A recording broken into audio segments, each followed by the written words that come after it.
The gentle rays of the morning sun peeked through the window, gently waking me. Glancing at the clock, I saw it wasn't even 6 a.m. yet. The habit of rising early, ingrained from years of teaching, hadn't changed even after retirement. As I slowly rose from bed and opened the window, a refreshing spring breeze caressed my cheeks. "Well, let's do our best today too," I murmured to myself, as if trying to boost my own spirits. My name is Martha Thompson. I'm 62 years old now. I taught English at the local high school for 35 years before retiring 2 years ago. These days, I live with my son Robert, his wife Sarah, and my adorable 5-year-old grandson Jimmy. While preparing breakfast, my thoughts drift to my family. Robert works for a local construction company. He's earnest and hardworking, but lately, he's been looking a bit worn out. Sarah is a kind and thoughtful daughter-in-law. She's a full-time homemaker, dedicated to housework and childcare. And then there's Jimmy. Just seeing that child's smile warms my heart. "Good morning, Grandma." I turned around to find Jimmy still in his pajamas, rubbing his sleepy eyes. "Good morning, Jimmy." "You're up early," I said. I picked up my grandson and kissed him on the cheek. The soft scent of his hair reminded me of the youthfulness of my former students. Breakfast time. The sight of my family gathered around the table fills me with happiness. However, lately, I've been sensing something off. The warmth between Robert and Sarah doesn't seem the same as before. After finishing breakfast and seeing Jimmy off to kindergarten, I start tending to the garden. As I care for the flowers, I'm reminded of my former students. Watching them grow was one of the great joys of my life. And now, I'm deeply grateful for the time I get to spend with my beloved family. Finishing up in the garden, I returned to the house to find Sarah lost in thought in the living room. Her expression seemed tinged with sadness, as if she had something weighing on her mind. "Sarah, is everything all right?" I gently called out to her. Sarah looked up, a bit startled, and forced a smile. "Oh, Martha.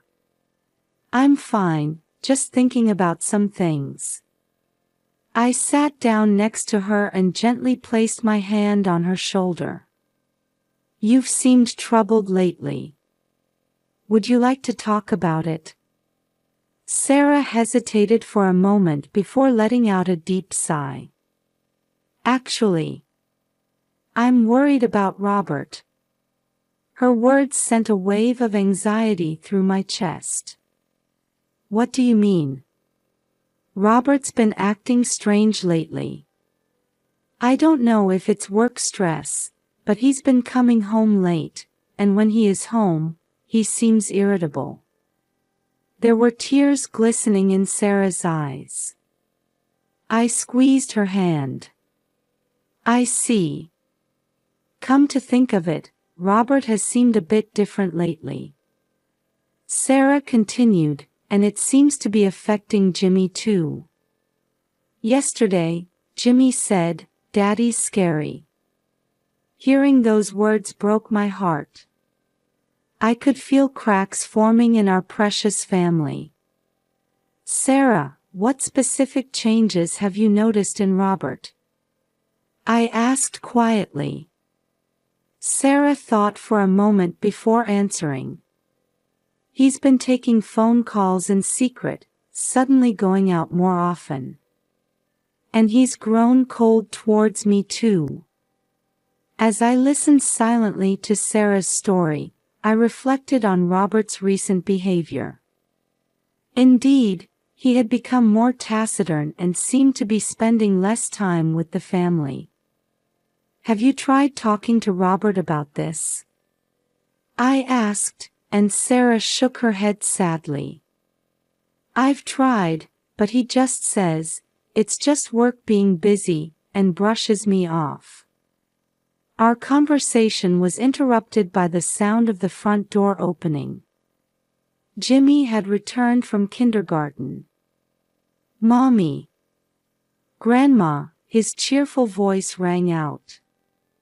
Sarah quickly wiped her eyes and put on a smile.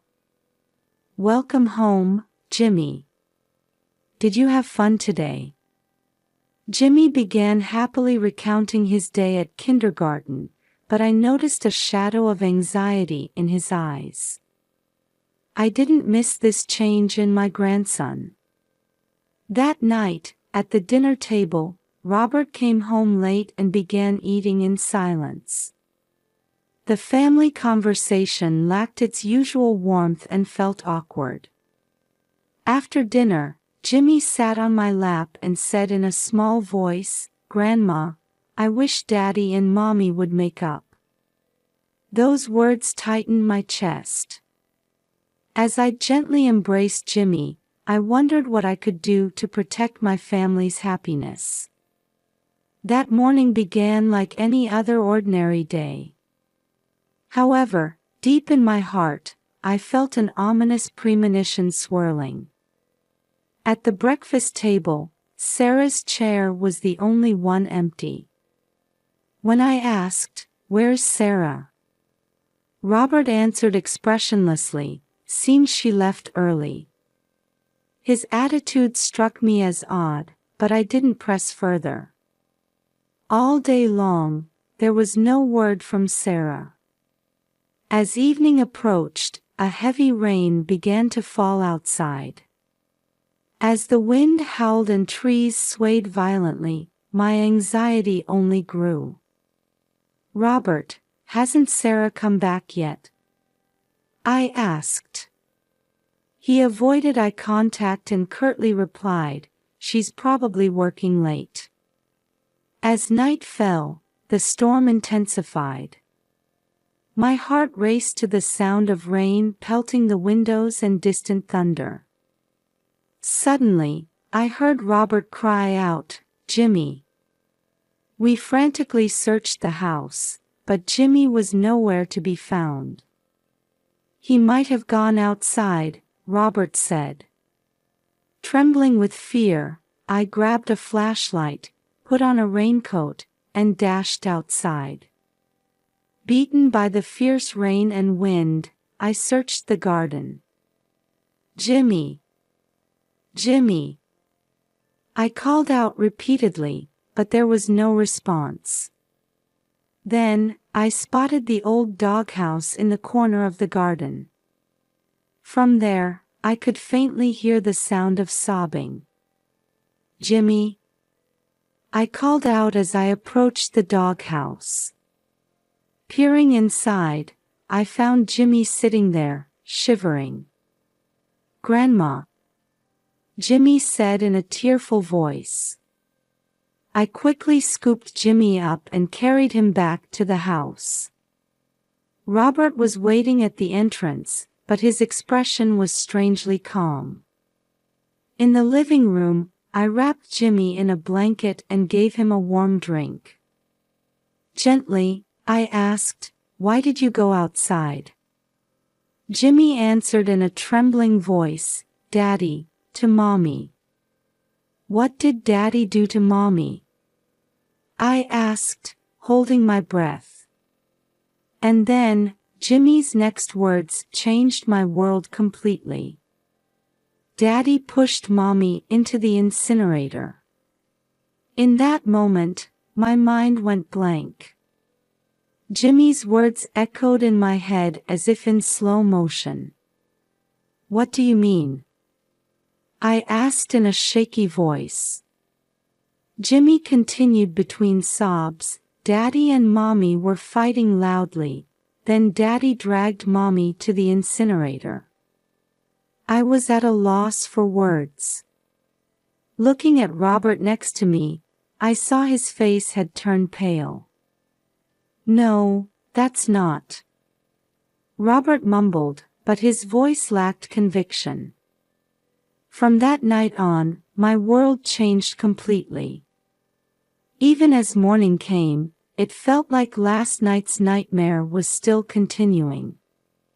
At the breakfast table, Sarah's seat was empty as usual.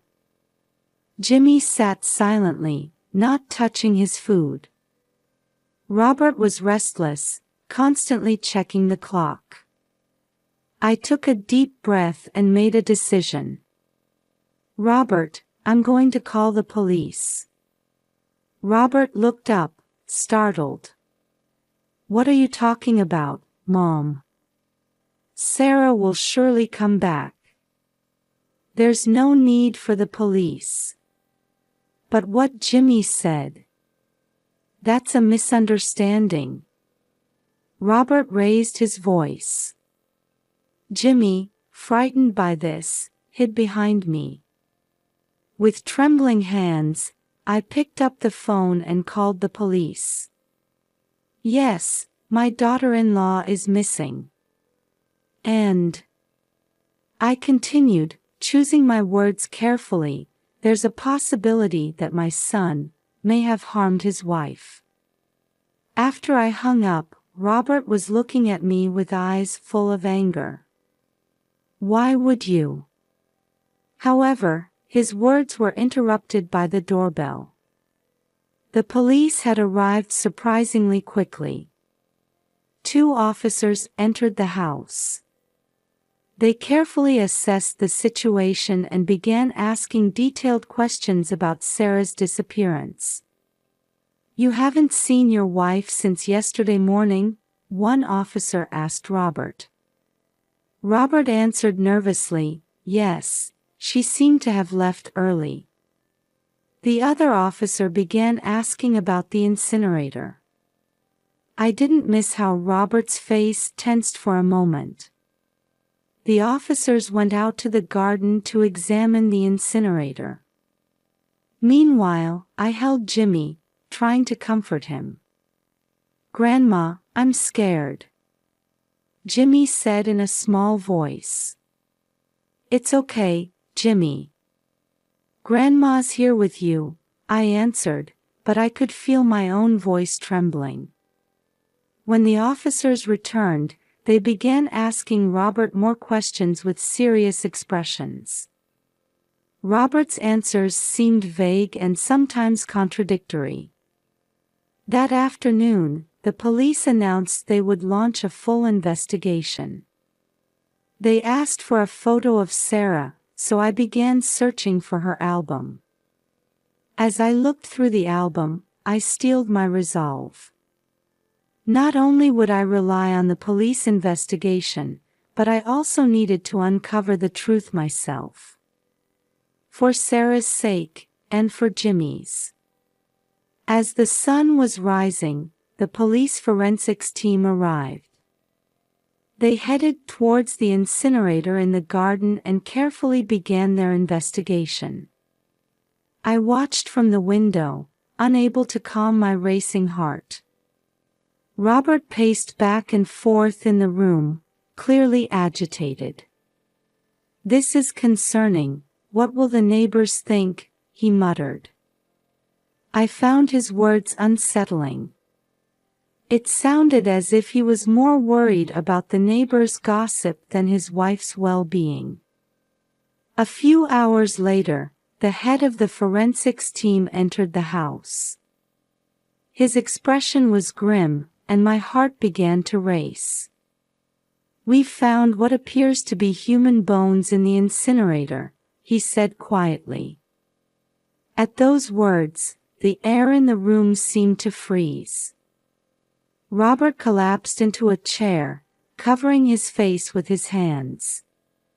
However, the forensic officer continued, "Further tests are needed to determine if these bones are recent and if they belong to the victim." With a trembling voice, I asked, "How long will that take?" "DNA testing can take anywhere from a few days to a few weeks. We'll rush it, but we need time to get accurate results." That afternoon, the police took Robert to the station for questioning. As he left, I thought I saw fear and regret in his eyes. Jimmy clung to me anxiously. "Grandma, where is Daddy going?" "It's okay, Jimmy. Daddy's just going to talk with the police for a bit," I answered gently, but I could feel my voice shaking. That night, a neighbor came to visit. The news of Sarah's disappearance had already spread throughout the town. "Martha, I'm so sorry about what's happened," my neighbor Janet said. "Actually, I saw Sarah's car on the night she disappeared." I caught my breath. "Where did you see it?" "Near the old warehouse on the outskirts of town." "But it wasn't Sarah driving, it was Robert?" I asked. Janet nodded. "Yes, it was definitely Robert. But he was alone." This new information left my head spinning. Where was Sarah, and did Robert really? After receiving this information from Janet, I contacted the police. They immediately began searching the warehouse on the outskirts of town. That evening, I received a call from the police. "Mrs. Thompson, we found someone who appears to be Sarah in the basement of the warehouse. We're in the process of rescuing her now." My heart raced at those words. "Is she alive?" I asked, holding my breath.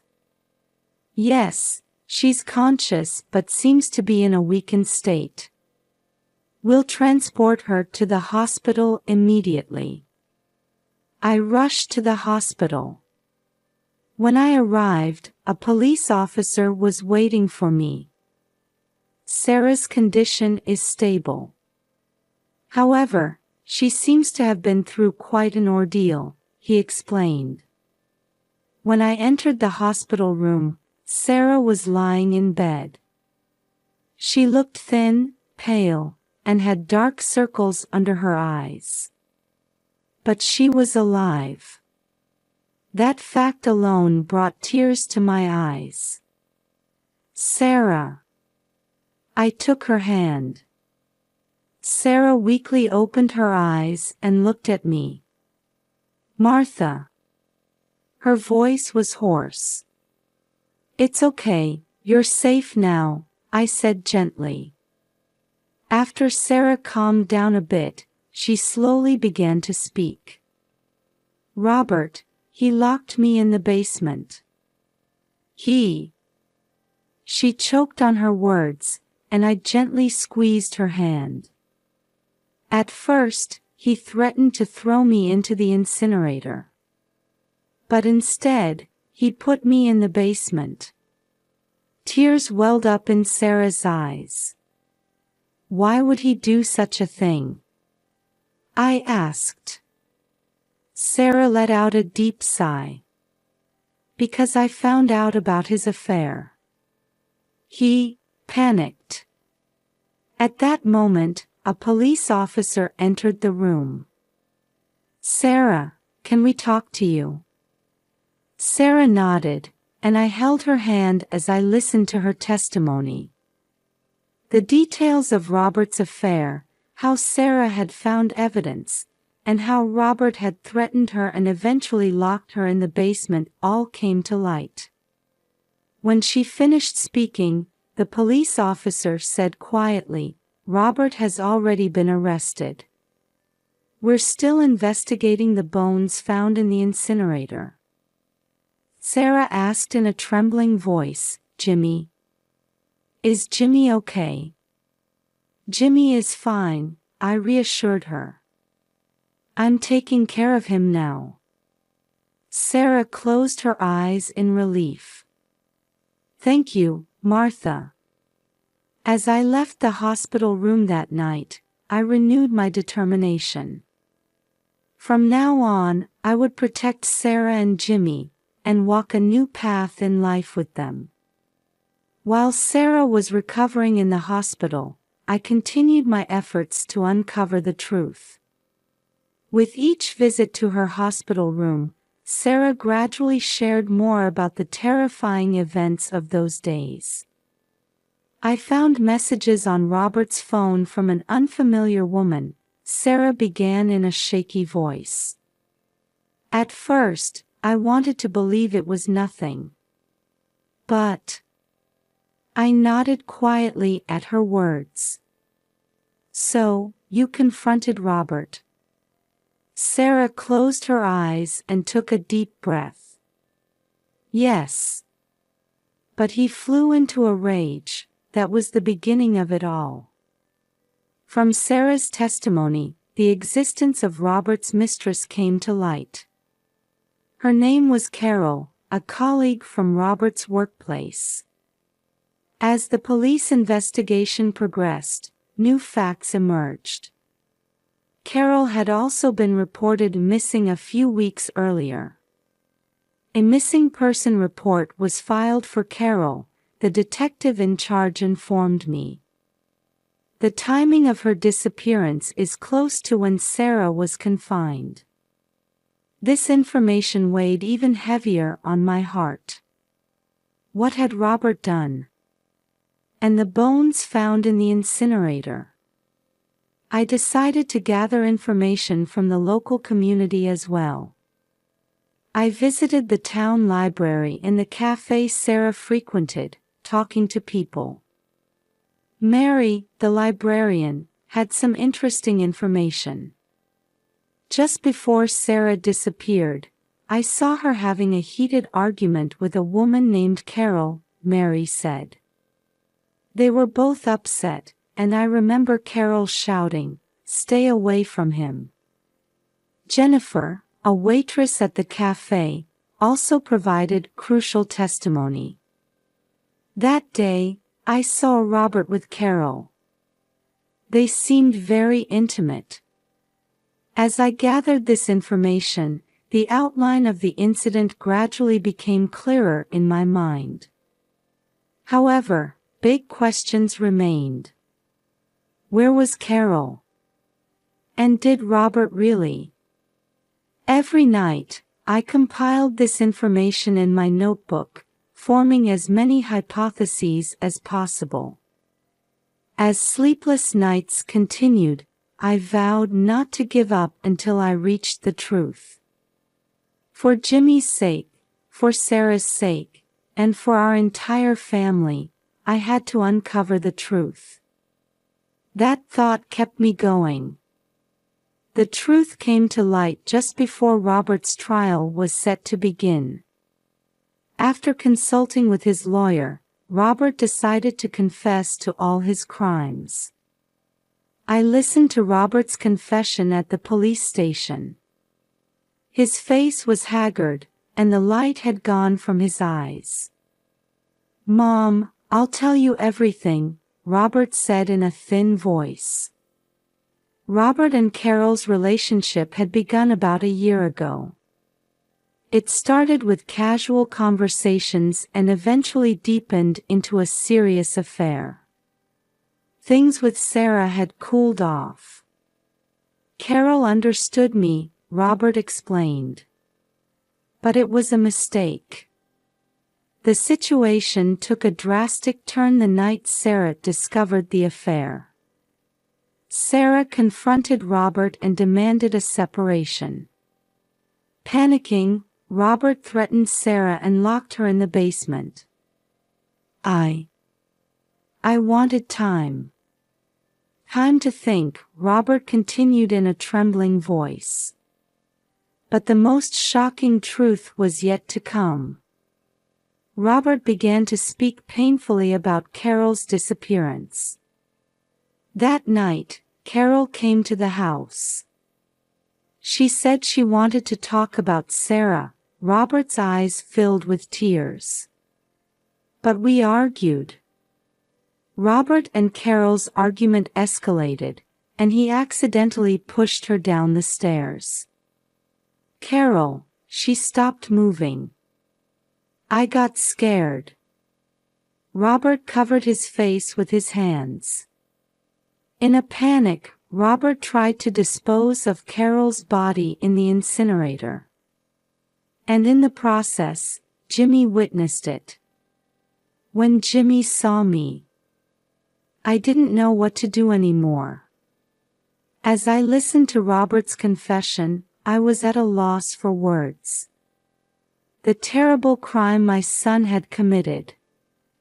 And how he had imprisoned Sarah and destroyed our family to hide that crime. I threatened Sarah to hide everything, Robert said finally. But I'm not running away anymore. I'll take responsibility for everything. After finishing his confession, Robert hung his head low. I looked at him with mixed emotions. As anger, sadness, and love for my son intermingled, I thought about the long road ahead. A few days after Robert's confession, he was formally arrested and sent to court. I watched from in front of the police station as Robert, now in handcuffs, got into the police vehicle. His back was hunched, and there was no trace left of my once proud son. "Mom, I'm sorry," he said, turning back before getting into the car. Those words tore my heart to pieces. Sarah was discharged from the hospital and came to recuperate at our house. Her eyes held deep sadness, but also a glimmer of new determination. "Martha, I'm so grateful you're here," Sarah said, holding my hand. "I don't know what to do from here." "We'll get through this together," I replied. "For Jimmy's sake too." Jimmy didn't fully understand what had happened, but he was keenly aware of the change in the family atmosphere. He became more clingy than before, especially afraid to sleep alone at night. "Grandma, is Daddy never coming back?" Jimmy asked one night. "Jimmy, Daddy is going to be away for a while," I answered gently. "But we're here. Mommy, Grandma, we're right here with you, okay?" As the days passed, we slowly began to look forward. Sarah started receiving psychological counseling, and Jimmy began attending a new daycare. While supporting them, I also faced my own emotional wounds. One evening, as the three of us sat in the garden, Jimmy suddenly burst out laughing. It felt like the most beautiful music I'd heard in this house in a long time. Sarah and I looked at each other and smiled softly. In that moment, I was certain we would overcome this ordeal and walk together as a new family. "Well, shall we prepare dinner?" I stood up. "I'll help," Sarah followed. Jimmy jumped up happily, shouting, "I'll help too." This is where our new life begins.